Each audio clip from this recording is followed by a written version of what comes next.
Hey, welcome to another edition of Kyle Meredith with. It's the interview series presented by WFPK at WFPK.org, Consequence, and the Consequence Podcast Network. Thanks as always for making your way here and checking out the episode in the series. Please do hit that subscribe button so you can keep up with all the interviews that I put out every single week. It's a new one every Monday, Wednesday, and Friday, and it's a great way to keep up with all of your favorite artists. And I got to tell you, I could not be more excited today than to have Rae Jepsen on. Hello. Hello. Hi. You are back with new music once again, and I always think that's a funny saying. I'm like, where did I go? But I know what you mean. Because there were singles dropped in the last few years, but this feels like something more official and rolling into something that, like, this is where the fans really start getting excited.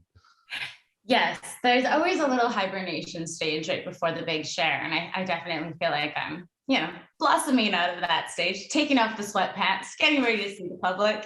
That might be an easy place to start then. Like, what have the past few years been like for you? What has this hibernation period, what have your experiences been that you feel has put you in whatever place that you're in right now musically?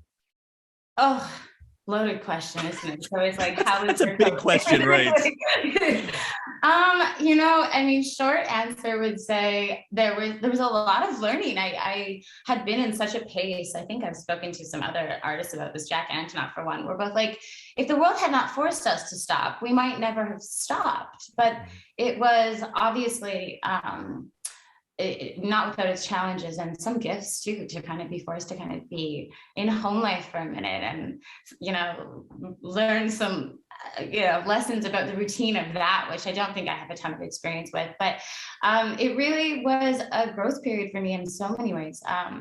You kind of, a lot of alone time, you're really forced to like look yourself in the mirror. And I don't mean like physically, I mean sort of just like where you've landed, ask the hard questions. And I think this album was like a lot about processing some of those big questions. And the single was like felt like the right first share of that whole project. Yeah. And that's Western Wind, which has become really quickly one of my favorite songs that you've ever put out there. Wow, that's a lot. Thank you. Yeah, it's seriously just one of those that gets in the head in the best ways, not in the ones that drive you crazy. Like this is the good ones right here. I like a little bit of both. but it is, I mean, for all purposes, this is sort of a little bit of a directional change for you. I think some people will liken it back to like the tug of war area in just a little bit, in that, it's a little bit more singer-songwriting. I'll just throw the broad version of this out there. Tell me about where this song came from. I was really like missing my family in Canada, actually. And all these little flashes of memories of, we used to have these like family dance parties, especially around any family gathering or Christmas, which I didn't know was unusual for our family to do. And so I started to visit other like boyfriends' families or get like invited to a friend's for a holiday. And I'm like, oh, you guys don't like take your shoes and socks off and like move the couches and like turn on music and like dance and sing at each other.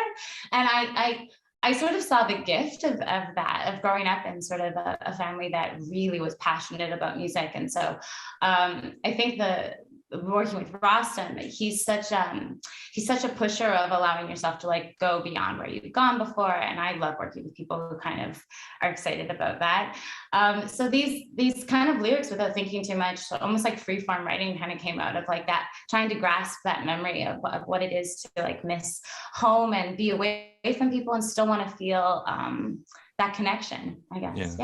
Yeah, those lines, I did write down the dust my shoes before I enter. And there's not a lot of artists that could make that whole line work. Obviously more to it, and I didn't write that part down, but like I found like, I don't know, I grabbed onto that one because it's so specific of a moment, I remember working with Taylor Fauntleroy, the director, and that was one of the first questions he asked me. He's like, what does it mean? And I was like, I don't know. I think it's like a little bit that feeling of what it is when you've been so familiar and you're coming back to a place and you feel a little bit like a stranger and you're not sure how to enter into that space that used to be so like home to you. And he was like, I still don't understand. I'm like, it's fine. Don't have to understand, just appreciate it. Yeah, just see it. Yeah. But that, I feel like what you're saying there kind of does bleed in nicely to the do you feel home in all directions? And that's a great line too, right there. Are we speaking of sort of the continuing what you were saying? Yeah. I mean, there's a lot of longing in this song, but I think that it hopefully has a bit of a hopeful quality as well too. I think for me, when I feel the most connected is when I'm in nature. This is why the video was very important to me, that it was like out in the wilderness, very like Kate Bush, Wuthering Heights, but with like fashion. Like I really love the idea of I don't know, all those memories that I was feeling, all that longing and the impossible, travel connections of actually being with the ones that you love, of kind of growing in the confidence that they're with you wherever you are. And I think for a traveling artist specifically, it's such a nice realization. Like I have elements of my mother in me, my grandmother who passed away during COVID. I think having all these memories come back to me flooded in, and like again, like I said, just honoring the eccentric side of my family that I think is so much a part of me, and I think I was just trying to capture a really hard thing to capture in one song, which was the joy of that too, even when you couldn't be next to each other, just knowing that you are connected just by being of them. Yeah. Well, it is beautifully done. Perfectly done on that song. And you're right, that can't be an easy thing. And that video I was going to bring up too, because it is a beautiful video, and I love the Wuthering Heights references. My son, of course, like a lot of people, just caught on to Kate Bush with Running Up That Hill, and I was playing him some of the other stuff, and we got into Wuthering Heights, and I don't think he expected that soprano to come from the same person. And oh my gosh, I mean, I've been on such a Kate kick for a nicely minute done. now. Yeah. I mean, long before this like TikTok stuff took off in a big way, I've been a fan. But I mean, yeah, I was talking to Taylor when we were first sort of brainstorming about what's the video, like what's the most obvious thing, what's the most not obvious thing, and I think when I went back and watched the Wuthering Heights, and she's doing this like leg kick, Heathcliff, and you're like, yes. And I think what really struck me about that video is how, even though she was alone, you could tell she was really singing to someone who wasn't there, and it was Heath, obviously. But in this video pitch that I was doing to Taylor, I was like, we need to have that feeling that I'm kind of talking to somebody who isn't there in the wilderness, and it's sort of that was my one request. And then there were Vespas and we were climbing in trees, and I think he was always just like, I never really saw your Canadian like nature girl side kick out before, and I was like, oh, she's always been there. It is, you're in trees, you're frolicking. I think that's the word you have to use when you're running to a field, right? It's frolicking. It's a deep frolic, yeah. It's frolicking. But those outfits, they're amazing. And I don't know, first off, dumb question, is it hard to be in the trees when you're in those kind of outfits? Because is that conducive to climbing? Maybe it is.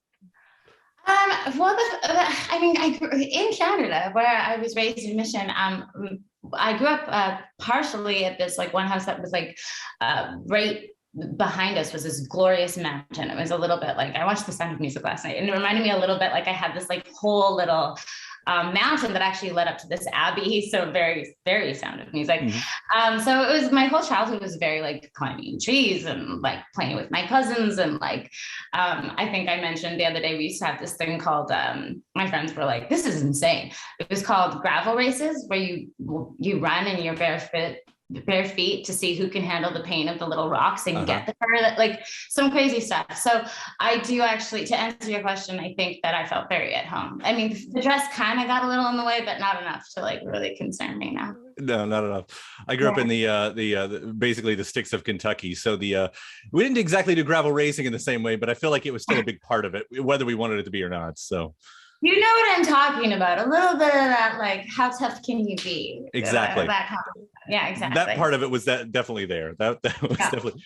I don't want to breeze past Rostam, because I too am such a big fan of him. I've had him on this series for a few times. It's not the first time you all work together, and I think you were talking a little bit about it anyway. But what brings you back to that collaboration? Because what's an outstanding musician and artist that Rostam is.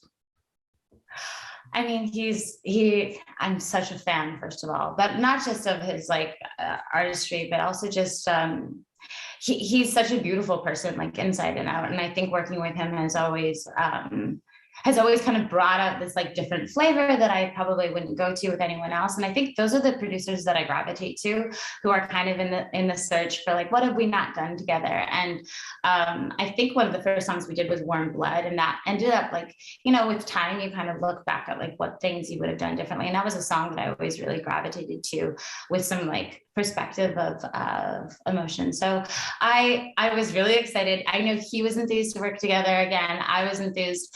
We actually live 15 minutes apart, so it became really easy to kind of just drive over and try some things. And writing with him feels very different than writing with anyone else. That's what I would say. I can't quite explain it, but it feels like a relationship that has been milked over enough years that you know each other in a different way.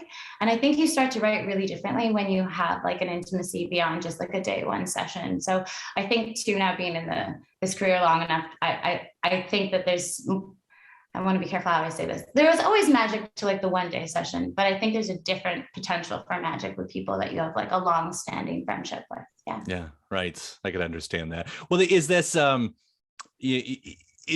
track, and I'm talking about Western Wind, indicative of like the direction, or do you find yourself going in one solid direction with what you've been writing?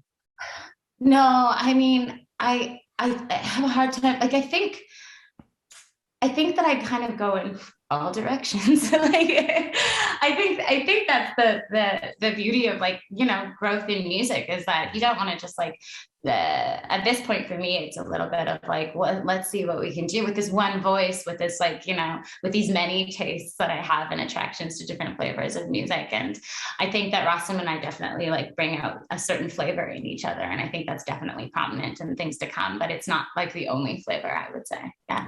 Right. I think that's one of the things, you know, being a fan of your career over the years, we're always sort of, you're keeping us on our toes as to because it is you know, it's like, oh, we're going to try this sound. I was like, great, let's do that. That does feel like it. Yeah. Thank you. Yeah. I do love all that stuff. So there was some stuff in between that I just want to quickly hit on. There was a couple singing Boys in the Band, which is this a song that sort of just lives in that moment because of what it was created for? Yeah, I was, I mean, full disclosure, I'm just going to filterlessly talk here because that's like me post-COVID and no filters. But or not post-COVID, but, you know, post-isolation for this amount of time that we had. But I would say that I had like gone through a breakup when I was writing that song, and I was in travel mode.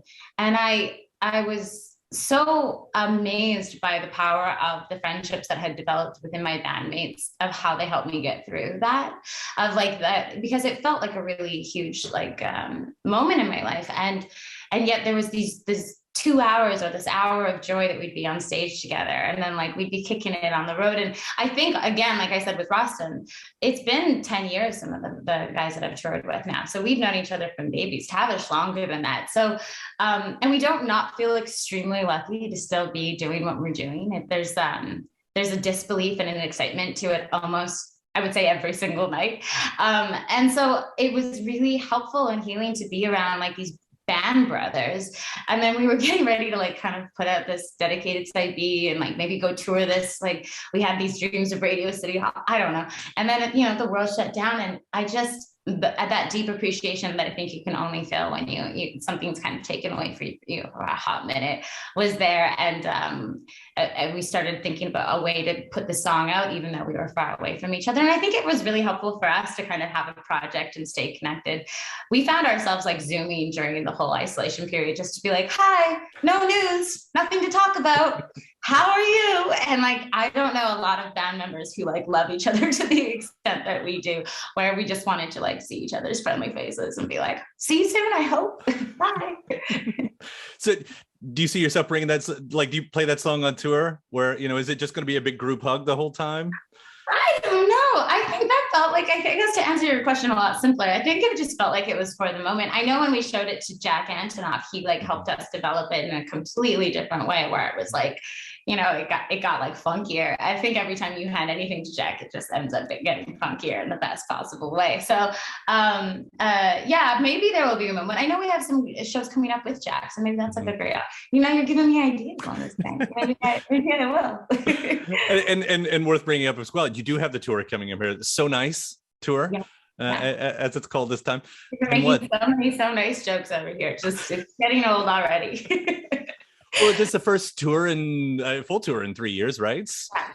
And you have to go, like, I'm just looking at some of this stuff here. You've got the couple shows of Bleachers, as you mentioned, that kind of, you got Empress of opening up the show. Yeah. I don't know. I mean, I know this is one of those interview questions, but what should we expect from this one? Oh God. You know what? A party, I would say, to answer it simply. I really do feel like the band and the crew that we're with is the strongest it's ever been. And I think that took like time. And I think that also has taken maybe even like a little nice break. The enthusiasm we have is like 11 out of 10 for this thing. So we're really excited to just come and let it be a celebration. It'll be so nice. You should come. It'll be so nice. It'll be so nice. Yeah. And I think that it is really like the gift of my life, truly, that like the audiences that come are kind of a performance in themselves. Like I feel like I'm watching them at the same time that they're watching us. And it really does feel like the room kind of takes over into this energy that feels like really safe and playful, and everyone kind of lets their inhibitions go. And myself included, I become like the nerdiest, most like campy version of myself. And it's really fun. So yeah, if you're looking for a little escapism, it'll hopefully be the right night for you. Yeah. And you mentioned it, Radio City Music Hall. Yes, that was the one I was so sad of when the world was kind of like, let's take a break. I was like, but so close. So it will be a long awaited night, and I can't wait. Are there still some of the more on the like your venue wish list, the bucket wish list? Yeah, I mean, you always have dreams. I'm really excited to play Somerset House too in London, and I think that I also have like a real like soft spot for like really small venues too, where it feels very intimate and stuff. So I'm looking forward to like doing the show with Jack coming up, where we just get to do a couple covers in a small venue. I feel like reminds me of like my coffee shop days, and it feels really fun and intimate too. So I'm looking forward to that. Yeah, that sounds like a great one. Proceeds going $1. The tickets going to the Allie Corporation. I should mention that because that's great news right there. Yeah. I don't know. Did you like any reason why you picked that one out specifically? I mean, we've been aligned for a while. I feel like all of the good reasons that I think a lot of our audiences would understand. It feels like something that when you're looking at people who are, I mean, I personally have a friend who's been in a situation where at the moment that he came out to his parents was sort of like, unfortunately disowned by them, and like found himself in a situation where he really had to like grow up really quite fast. And to me, that's one of the most heartbreaking stories that has like stuck with me for a very long time. And I think that any support that we can be giving to people to just feel embraced and loved by the community is of the utmost importance. I don't think there's many things more important than that these days anyway. So that's great that you're doing that. And I don't know, I cannot wait to hear what else you've got up your sleeves with all of this. Me either. I can't wait to share it. I'm still in the like deciding period of stuff. So I'm still cooking the thing a little bit. But when people are like, what does it sound like? I can't wait. And I'm like, me either. I wonder too. Did I, correct me if I'm wrong, and maybe I am, did I hear a rumor that maybe one of you all said it of a collab with Lorde? Is that something, or is that me dreaming up something? I think that Lorde and I have shared a song. I mean, she did a cover of Runaway with me at a live show. We've done like some like stage shows with Jack where we've tried to do a thing here and there, but we don't have an official collab. Although Ella's the best. I feel like that would be a dream for the future. Again, great idea. You just get any good ideas left, right, and center. Just manifesting, I guess, is what I meant to do. Yeah, manifesting is a funny word. I like that. We'll just say it out loud and hope that she hears, and then make it day. I don't know where I pulled that from, but anyway, again, Western Wind is so good. It is. It's so good. Thank you so much for taking the time to talk about it. This has been such a pleasure. It was my pleasure. Thank you so much. Have a good rest of your day.